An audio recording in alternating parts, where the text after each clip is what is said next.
जब हम इंडिया और चाइना के बारे में सोचते हैं तो बॉर्डर डिस्प्यूट और टेंशन भरी हेडलाइन दिमाग में आती है, पर उनकी कहानी बहुत पुरानी और रिच है। मॉडर्न बॉर्डर्स से बहुत पहले ये सिविलाइजेशन हिमालय के आर पार आइडिया, सामान और फिलॉसफी एक दूसरे से शेयर करते थे। बुद्धिज्म का इंडिया से चाइना तक का सफर जो जुआनजांग जैसे मॉन्क ने तय किया, उसने दोनों सोसाइटी को बहुत गहराई से शेप किया।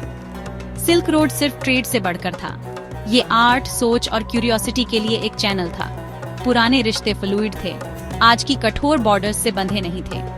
हिंदी चीनी भाई भाई फ्रेज ने एक बार इस भावना को फिर से जिंदा करने की कोशिश की थी, पर मॉडर्न जियोपॉलिटिक्स ने जल्द ही इसे ढक दिया। आज की राइवलरी को समझने के लिए हमें इस लेयर्ड, इंटरकनेक्टेड पास्ट को याद रखना होगा। 1962 की बॉर्डर वॉर ने एशियन सॉलिडेरिटी के सपनों को तोड़ दिया, जिससे अविश्वास की विरासत रह गई। Line on off actual control, एक अस्पष्ट और विवादित सीमा, टेंशन को हाई रखती है। दोनों तरफ से पेट्रोलिंग नियमित रूप से आमने सामने होती है, जो मुश्किल समझौतों के जरिए एक नाजुक शांति बनाए रखती है। 2020 में गलवान वैली की झड़प ने दशकों की रिलेटिव शांति को तोड़ दिया, जिसके घातक परिणाम हुए। चाइना की असर्टिवनेस और इंडिया के रेस्पॉन्स ने बॉर्डर को एक मिलिट्री फ्लैश पॉइंट में बदल दिया है। अनसुलझा बॉर्डर मुख्य मुद्दा बना हुआ है, जो शक को बढ़ाता है और बाकी सभी रिश्तों पर हावी रहता है। हर हैंडशेक पर सीमा पर मौजूद सैनिक की छाप होती है। जब तक बॉर्डर का मसला हल नहीं होता, सच्ची शांति दूर रहेगी। जहां सैनिक आमने सामने हैं, वहीं इंडिया और चाइना के बीच ट्रेड बहुत बढ़ गया है, पर यह बहुत अनइक्वल है। इंडिया एक्सपोर्ट से कहीं ज्यादा इंपोर्ट करता है, जिससे एक बड़ा ट्रेड डेफिसिट और स्ट्रेटेजिक डिपेंडेंसी बनती है। चाइनीज गुड्स इंडियन मार्केट में हावी हैं, इलेक्ट्रॉनिक्स से लेकर फार्मास्यूटिकल्स तक। 2020 की बॉर्डर झड़पों ने इस निर्भरता के रिस्क को उजागर किया, जिससे इंडिया को आत्मनिर्भरता के लिए जोर देना पड़ा। आत्मनिर्भर भारत जैसी पॉलिसी का मकसद क्रिटिकल डिपेंडेंसी को कम करना और लोकल मैन्युफैक्चरिंग को बढ़ाना है। इंडिया ने चाइनीज ऐप्स को भी बैन कर दिया है और इन्वेस्टमेंट रूल्स को सख्त कर दिया है, जिससे इकोनॉमिक्स को सिक्योरिटी से जोड़ा गया है।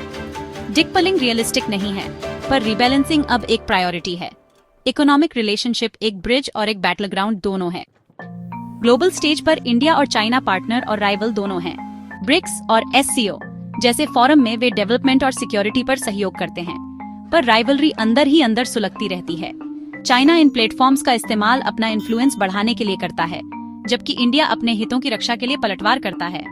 UN में चाइना इंडिया की महत्वाकांक्षाओं को रोकता है।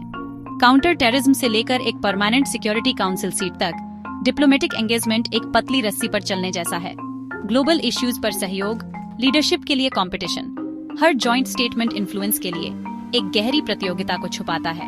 उनका डिप्लोमेटिक डांस 21वीं सदी की जियोपॉलिटिक्स की एक खास पहचान है। एक कमरे में पार्टनर, दूसरे में दुश्मन। चाइना के उदय ने इंडिया को अपनी रणनीति पर फिर से सोचने और नए गठबंधन बनाने पर मजबूर किया है। बेल्ट एंड रोड और चाइना पाकिस्तान इकोनॉमिक कॉरिडोर जैसे प्रोजेक्ट्स इंडिया के घेराव के डर को बढ़ाते हैं। इंडिया ने US, जापान और ऑस्ट्रेलिया के साथ क्वाड में शामिल हो गया है, जो इंडो पैसिफिक में चाइना के इन्फ्लुएंस का मुकाबला कर रहा है। राइवलरी अब डिजिटल दायरे तक फैल गई है।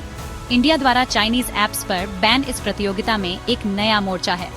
टेक्नोलॉजिकल कंपटीशन 5G से लेकर साइबर सिक्योरिटी तक अब सेंट्रल है। इंडिया का अप्रोच मल्टी प्रॉन्गड है। बॉर्डर्स को मजबूत करना, पार्टनरशिप को गहरा करना और आत्मनिर्भरता को बढ़ाना। यह एक डायनामिक प्रतियोगिता है, जिसमें मिलिट्री, इकोनॉमिक और डिजिटल पावर का मेल है। इंडिया चाइना संबंधों का भविष्य चुनौतियों से भरा है, पर उम्मीद भी है।